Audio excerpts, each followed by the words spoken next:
Mis queridos amigos, sean todos ustedes bienvenidos nuevamente. Gracias por compartir conmigo las vivencias, la doctrina, la academia jurídica y en esta oportunidad sobre las medidas cautelares. Sean todos ustedes bienvenidos y los decretos siempre, siempre, siempre en bendición de parte de nuestro Señor Jesucristo. Dios le bendiga. Les saluda cordialmente el doctor abogado Maury Rojas, desde la República Bolivariana de Venezuela, muy puntualmente desde la ciudad de Maracay, estado Aragua. Hoy continuando con la temática sobre las medidas cautelares en el derecho procesal penal, resulta interesante y de la misma manera ingente conversar acerca del fundamento de las mismas. Ese decreto que tan interesante y que con tanta fuerza posee dentro del estamento jurídico. Una medida cautelar responde básicamente a la necesidad efectiva y actual de alejar el temor de un daño jurídico. Si este daño es o no en realidad inminente y totalmente jurídico, resultará de la declaración, por supuesto, definitiva. Basándose en esto, la resolución de cautela puede ser totalmente revocada, puede ser modificada, puede ser confirmada. En este último de los casos puede transformarse en una medida completamente ejecutiva. La acción aseguradora es pues en sí misma, y voy a ser muy delicado en esto, muy puntual, pueden ser en sí misma una acción completamente provisional. Y esto lógicamente comporta que se ejercite totalmente y por regla general a cuenta y riesgo del actor. Es decir, que el actor, en caso de revocación o de desistimiento, sea responsable directamente de los daños causados por la resolución, tenga culpa o no tenga culpa. A manera, lógicamente, de garantizar el resarcimiento de daños a quien se hubiese desprovisto o disminuido del goce de un bien jurídico en virtud de una medida preventiva. Por supuesto que esta puede ir acompañada de una medida en contra cautela, es decir, el mandato al actor de prestar la fianza.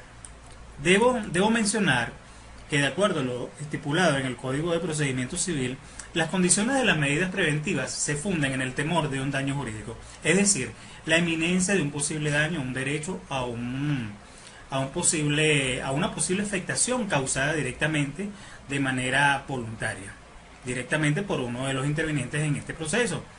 Ahí hay que considerar que las medidas preventivas pueden decretarse inicialmente cuando hubiere temor de que se ausente o oculte la persona contra quien debe entablarse o se haya entablado una demanda.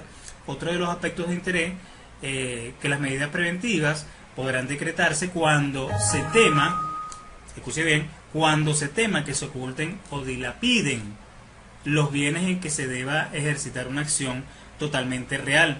Y evidentemente, o finalmente, cuando la acción sea completamente personal, siempre que el deudor no tuviese otros bienes de aquellos en que se ha de practicar la diligencia y se tema que los oculte o incluso que los enajene. Las medidas cautelares pueden perseguir el aseguramiento de una ejecución completamente forzada, el embargo preventivo, el secuestro, la inhibición u otros. Pueden incluso tener una función completamente distinta como una consecuencia lógica de la eliminación de la defensa privada. Nuestro Código de Procedimiento Civil actualmente la señala como una medida de aseguramiento o de prevención. Y debo incluso mencionar, utilizar en este aspecto el derecho comparado y señalar que el Código de Procedimiento Civil de Chile asigna expresamente una finalidad limitada, muy semejante al nuestro, que es el de asegurar el resultado del juicio, como bien es la finalidad o es el objeto directamente de las medidas cautelares. Ahora, fíjense ustedes que la providencia cautelar, que en la intención de la ley directamente en la intención propia de la ley, debería tener finalidades meramente conservativas de la situación del derecho. Lógicamente sin ningún tipo de perjuicio alguno de la decisión de mérito, y todo esto viene a ser en realidad un arma para constreñir a su adversario a la rendición y a obtener así en mérito una victoria. Es decir, pasa frecuentemente a ser un medio expedito que sirve para poder poner fin a una contienda judicial.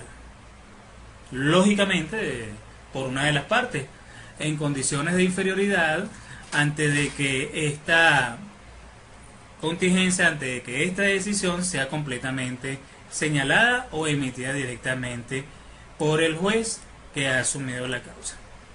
Fíjense ustedes lo importante, mis estimados profesionales, que nuestro Código de Procedimiento Civil establece las diferentes finalidades de las medidas cautelares en el derecho procesal civil.